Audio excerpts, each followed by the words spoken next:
નમસ્કાર વિદ્યાર્થી મિત્રો, આજે આપણે ધોરણ 9 વિષય હિન્દીમાં 20મું કાવ્ય ધરતી કી શાન વિશે અભ્યાસ કરીશું.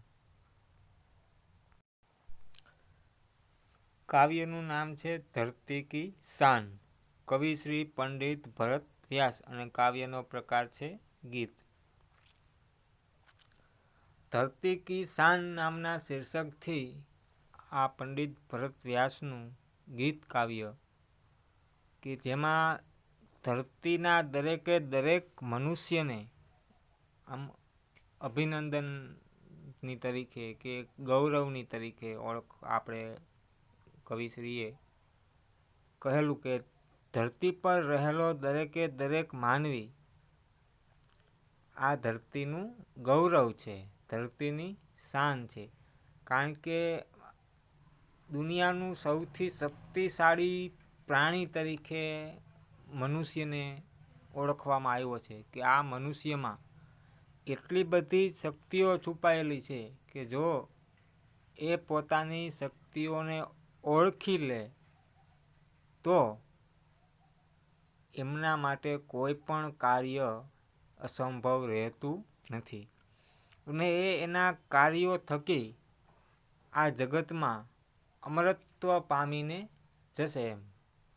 પણ જો એ પોતાની શક્તિઓને સાચે રસ્તે વાળે તો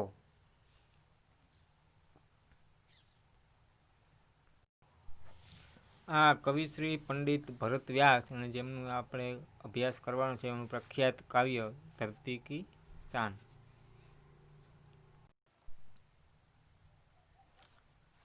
पंडित भरत व्यास जी हिंदी साहित्य जगत के जाने माने गीतकार रहे हैं. એટલે एक तो गीतकार पण હતા. आपका जन्म राजस्थान के चुरू नामक गांव में हुआ था. आपके कई गीत काव्यों की रचना की है. એટલે આ કવિશ્રીએ ઘણા બધા ગીત અને કાવ્યોની રચનાઓ કરેલી છે અને એ જાણીતા ગીતકાર પણ છે. आपकी गीत रचनाएं हिंदी फिल्मों में भी ली गई है. आपकी रचनाओं में विभिन्न मानव मूल्य प्रस्थापित हुए हैं. એટલે એમના અમુક લખેલા આ ગીત અને કાવ્યો હિન્દી ફિલ્મમાં પણ લેવામાં આવે છે. અને જે આપણને આ કાવ્ય આપવામાં આવેલું છે એ 1958માં આવેલું ફિલ્મ ગાંવ કી ગોરી એમાં આ ગીત સમાવવામાં આવેલું. इसी गीत में मनुष्य की महत्ता को देखते हुए मनुष्य को सबसे बुद्धिमान बताया है. એટલે આ જગતમાં સૌથી બુદ્ધિમાન તરીકે મનુષ્યને બતાવવામાં આવે છે. मनुष्य ने अपनी बुद्धि और कठोर परिश्रम के बल पर जल थल और नभ में तमाम उपलब्धियां अर्जित की है. એટલે માનવીએ પોતાની બુદ્ધિનો ઉપયોગ કરી, પોતાના બળનો ઉપયોગ કરી અને જલ થલ ઓર નભ એટલે કે આ ધરતી પર, આકાશ પર અને પાણી એટલે કે આપણે કે દરિયો કહીએ કે દરિયા પર, આ ત્રણેય વસ્તુઓ પર પોતાનું પ્રભુત્વ જમાવેલું છે. मनुष्य ने अपनी शक्ति से प्रकृति को बहुत सीमा तक अपने अनुकूल ढालने में सफल हुआ है. એટલે મનુષ્ય પોતાની ઈચ્છાઓ મુજબ બધું કરી શકે, એ પ્રકૃતિની પાસે જઈ શકે. આપણે પહેલાં જોઈએ તો કે આકાશ ઉપર આપણે નીચે ઊભા રહીને જોતા આગળના વખતમાં, પણ અત્યારે હાલનો માનવી છેક ચંદ્ર સુધી પહોંચી ગયો છે, સૂર્ય સુધી જવાની તૈયારીઓ કરે છે. એટલે આ મનુષ્યની બુદ્ધિની તાકાત, એમ એ ધારે તો બધું જ કરી શકે. कवि बताते हैं कि मनुष्य की शक्ति के सामने कोई भी कार्य असंभव नहीं है. मनुष्य जो चाहे वह प्राप्त कर सकता है. यानी कि मनुष्य ही धरती की शान है. यही भाव काव्य में अंतर्निहित है. यही हमारी महानता का प्रमाण है. એટલે કે મનુષ્ય જે ધારે તે બધું જ કરી શકે છે. એમના માટે કોઈ પણ કાર્ય અસંભવ નથી. એટલા માટે જ ધરતીવાસીઓ દેશના તમામ નાગરિકોને અનુલક્ષીને કવિ કહે છે કે દરેકે દરેક વ્યક્તિ આ દેશનું ગૌરવ છે, આ ધરતીનું ગૌરવ છે. હવે આ કાવ્ય ધરતી કિસાન એમની બે પંક્તિઓ આપણે સાંભળીએ, જેથી એમના રાગ વિશે આપણે જાણકારી મેળવી શકીએ.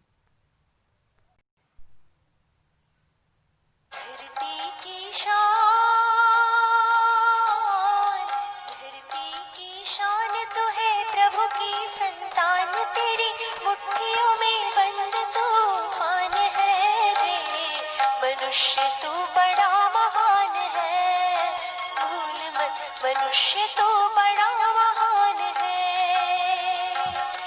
धरती की शान तू है, प्रभु की संतान, तेरी मुट्ठियों में बंद तूफान है रे. मनुष्य तू बड़ा महान है, भूल मत मनुष्य तू बड़ा महान है.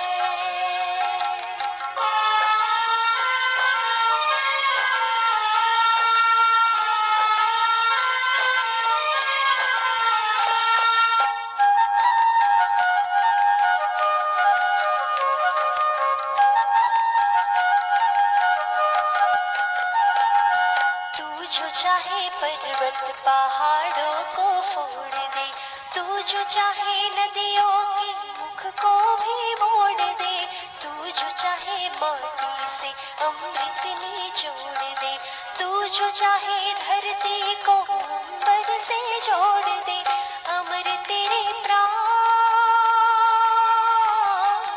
अमर तेरे प्राण मिला तुझको वरदान, तेरी आत्मा में स्वयं भगवान है रे. मनुष्य तू बड़ा महान है, भूल मत मनुष्य तू बड़ा महान है. धरती की शान तू भारत की संतान, तेरी मुट्ठियों में बंद तूफान है रे. मनुष्य तू बड़ा महान है. प्रस्तुत काव्य में, प्रस्तुत कविता में कवि ने मनुष्य को धरती का सर्वशक्तिमान प्राणी बताया है. कवि के अनुसार मनुष्य में अनेक प्रकार की शक्तियाँ छिपी हुई है. એટલા માટે અહીં પ્રથમ જ કહેવાય છે કે તું જ આ ધરતીનું ગૌરવ છો, તું ભારત માતાનું સંતાન છો. તારી મુઠ્ઠીઓમાં તું ગમે એવા તોફાનને પણ જકડી રાખી બંધ કરી શકે છે. મનુષ્યથી મહાન બીજું કોઈ નથી એમ. तू जो चाहे पर्वत पहाड़ों को फोड़ दे, तू जो चाहे नदियों के मुख को भी मोड़ दे. એટલે અહીં એ મનુષ્યની શક્તિની જ વાત કરવામાં આવે છે કે ગમે એટલા મોટા ઊંચા પહાડો હોય, પણ એ મનુષ્યમાં એટલી તાકાત છે કે એ પહાડોને પણ આમ ચૂરાની જેમ તોડી શકે છે. અત્યારે એટલી બધી મશીનરી છે કે ગમે એવડા મોટા પહાડો મનુષ્ય માનવી ધારે તો એક સેકન્ડમાં એ પહાડોને તોડી ફેંકી શકે એમ છે. અને એ મશીનરીની વાત તો અલગ, પણ હમણાં હાલમાં જ આપણે આમ જોઈએ તો કે દશરથ માંઝી નામનો વ્યક્તિ કે જે અત્યારે પાઠ્યપુસ્તકમાં ભણાવવામાં આવે છે, એમના વિશે ફિલ્મ પણ બનેલી છે. એ દશરથ માંઝી કોઈ પણ જાતની ટેકનોલોજી વગર એકલા હાથે એકલા માણસે આખો પહાડ ચીરી અને વચ્ચેથી રસ્તો બનાવેલો. એટલે કે આ મનુષ્યની તાકાત છે એમ કે તું જો ચાહે તો પર્વત પહાડો કો ફોડ દે. જો મનુષ્ય ધારે તો ગમે તેવું કઠિન કામ પણ કરી શકે છે. તું જો ચાહે નદીઓ કે મુખ કો ભી મોડ દે. આપણે એવું કહેવાય કે આ પાણીનો પ્રવાહ છે એને વાળી શકાય નહીં, પણ મનુષ્યમાં એ તાકાત છે. એ ધારે તો પાણીને અવળું ચડાવી શકે એમ. મુખ કો ભી મોડ દે એટલે પાણીના પ્રવાહને પણ ગમે એ બાજુ વાળી શકે છે. આપણે જોઈએ છીએ કે જે આ પૂર આવતા હોય ને એમાં માનવી સાવ લાચાર બની જાય પણ ના, એની અંદર એટલી શક્તિઓ છે કે એ ધારે તો એ આવતા પાણીના પ્રવાહને પણ વિરુદ્ધ દિશામાં ફેરવી શકે છે, એટલી મનુષ્યમાં તાકાત છે. તું જો ચાહે માટી સે અમૃત નિચોડ દે, તું જો ચાહે ધરતી કો અંબર સે જોડ દે. એટલે જો માનવી ધારે તો માટીમાંથી અમૃત, એટલે કે આપણે કહીએ કે આ ધૂળ માટી સાવ સામાન્ય ગણાતી આ માટી, અને એમાંથી મનુષ્ય જે ખેડૂત અનાજ વાવે, ઉત્પાદન કરે, એ રીતના એ અર્થમાં કહીએ તો એ અમૃત જ કહેવાય એમ, કે મનુષ્ય પોતાની ઈચ્છા મુજબ ધારે તે ઉપજ, ધારે તે ઉત્પાદન કરી શકે એમ. અને તું જો ચાહે ધરતી કો અંબર સે જોડ દે, એટલે ધરતી અને આકાશ બંને જોડવા, ભેગા કરવા, એટલે એ ઉપરથી આભ ઉતારી નીચે ધરતીને અડાડવું એ રીતે નહીં, પણ એ મનુષ્ય પોતાની ઈચ્છા મુજબ આપણે જોઈએ તો કે આ એરોપ્લેન ને હેલિકોપ્ટર ને રેકોર્ડ છે, આ બધું આપણે આકાશમાં ઉડીએ છીએ, તો એ ધરતી અને આકાશ બંને જોડેલા કહેવાય એમ. પહેલાં આટલી ટેકનોલોજી હતી નહીં, પણ આ મનુષ્ય પોતાની બુદ્ધિનો ઉપયોગ કરી અને આજે છેક આકાશમાં ચંદ્ર સુધી પણ જઈ શકે. એટલે એને એ અર્થમાં કે તું જો ચાહે તો ધરતી કો અંબર સે જોડ દે. अमर तेरे प्राण मिला तुझको वरदान, तेरी आत्मा में स्वयं भगवान है रे, मनुष्य તું બડા મહાન હે. એટલે મનુષ્યની અંદર સ્વયં ભગવાનનો વાસ છે. ઈશ્વરથી મોટો તો મનુષ્ય પણ નથી એમ. એટલા માટે અહીં એ પંક્તિમાં એમ એટલા માટે જ કહેવાય છે કે તેરી આત્મા મેં સ્વયં ભગવાન હે એમ. એટલા માટે તને અમરત્વનું વરદાન મળેલું છે. नैनों में ज्वाल तेरी गति में भूचाल, तेरी छाती में छिपा महाकाल है, पृथ्वी के लाल तेरा हिमगिरी सा भाल, तेरी भ्रुकुटी में तांडव का ताल है. એટલે અહીં કે નૈનો મેં જ્વાલ, એટલે કે એક જાતની આમ જ્વાળા, મનુષ્યની આંખમાં જ એક એવી જ્વાળા છે, અને એની ચાલમાં એટલે એની ગતિમાં ભૂચાલ એટલે કે ભૂકંપ એ ચાલે તો ધરતી ધ્રુજવા પણ લાગે, એટલો આ શક્તિશાળી મનુષ્ય છે. અને એના અનેક દાખલાઓ પણ છે કે એ મનુષ્ય એટલા શક્તિશાળી હતા, એમ શક્તિશાળી નહીં કે આમ ધરતી પર પગ મૂકે ને ધરતી ધ્રુજવા માંડે એમ નહીં, પણ એની બુદ્ધિનું કાર્ય એવું હોય કે એ કાર્યથી આ ધરતીઓ ધ્રુજવા લાગતી હોય. તેરી છાતી મેં छिपा મહાકાલ હે, એટલે કે મનુષ્યની અંદર ખુદ મહાકાલ બેઠેલો છે. એટલે એને બુદ્ધિના ઉપયોગથી આટલી બધી ટેકનોલોજીઓ વસાવે છે કે જેનાથી એ અસંભવ કાર્યો પણ કરી શકે છે. પૃથ્વી કે લાલ તેરા હિમગીરી સા ભાલ, એટલે હિમાલય જેવું એનું લલાટ એમ. તેરી ભ્રુકુટી મેં તાંડવ કા તાલ હે, અને જો મનુષ્યની ભ્રુકુટી બદલાય, જો એની આંખની જ્વાળાઓ છલકાય, તો તાંડવ કા તાલ, જેમ અહીં શંકર ભગવાનનો આપણે ભાવાર્થ લઈ શકીએ કે એ ક્રોધાયમાન થઈ જાય મહાદેવ અને તાંડવ મંડે રમવા, તો આખી સૃષ્ટિનો નાશ થઈ જાય. એમ જો અહીં મનુષ્યની ભ્રુકુટી બદલાય અને એ તાંડવ મંડે રમવા, તો એ મનુષ્ય પણ આખી સૃષ્ટિનો નાશ કરી શકે એટલી મનુષ્યનામાં તાકાત છે, એટલી એનામાં હિંમત છે એમ. મનુષ્ય પાસે એટલી બધી બુદ્ધિ છે, એટલી બધી તાકાત છે કે જો એ આખી પૃથ્વીનો પણ નાશ કરી શકે છે. આપણે જોઈએ જ છીએ કે આ પ્રથમ વિશ્વયુદ્ધ ને બીજું વિશ્વયુદ્ધને હથિયાર જે અણુબોમ્બ કેવા ભયંકર અસ્ત્રો શસ્ત્રો બનાવે છે માનવી, અને જો એ ધારે તો એક સેકન્ડમાં જ આ દુનિયાનો નાશ કરી શકે એમ છે.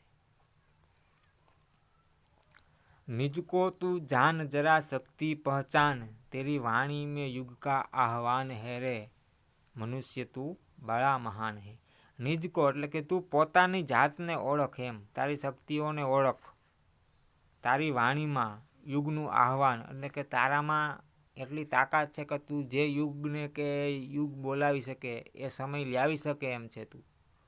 પણ સાચા અર્થે તારી શક્તિઓ ઉપયોગ થાય તો. ધરતી સા ધીર તું હે અગ્નિ સા વીર, તું જો ચાહે તો કાલ કો ભી થામ લે. એટલે હવે ધરતી જેવો ધૈર્યવાન કીધો એમ. તું ધીરજવાળો છો, અગ્નિની જેમ વીર છો, અને જો તું ધારે તો કાલ એટલે કે સમય એમ, આ વર્તમાન, ભૂતકાળ, ભવિષ્યકાળ, એ સમયને પણ રોકી શકે છે.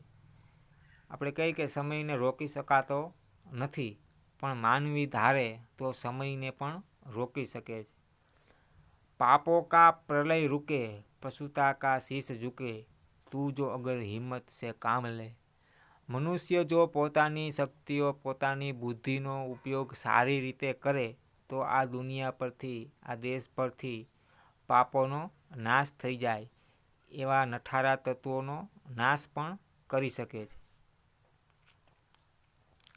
ગુરુ સા મતિમાન, પવન સા તું ગતિમાન, તેરી નભ से भी ऊंची उड़ान है रे, मनुष्य તું बड़ा महान है.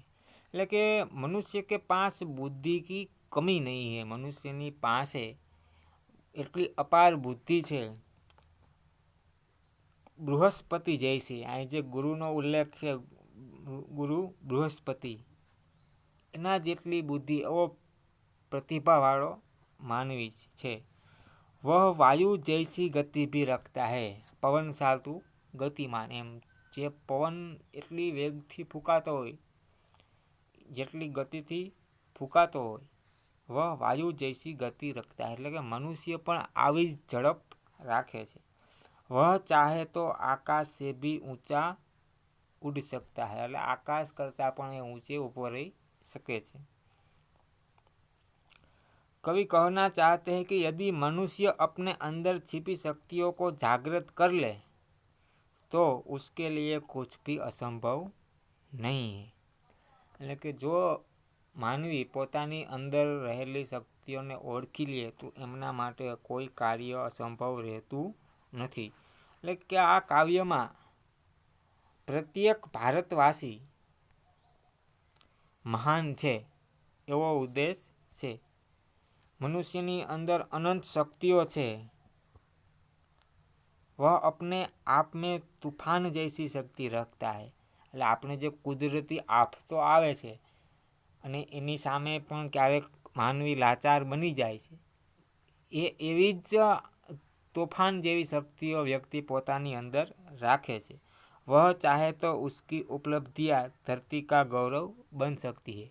वह चाहे तो, એટલે અહીંયા એવો કટાક્ષ પણ છે કે જો મનુષ્ય ઈચ્છે તો એ કાંઈક પોતાની બુદ્ધિનો સારો ઉપયોગ કરી શકે. નહીં તો અમુક એવા બુદ્ધિમાન વ્યક્તિઓ છે, એ બુદ્ધિ એની અવળે રસ્તે વાપરે છે અને એમાંથી આ દુનિયાને, દેશને નુકસાન પહોંચાડે છે.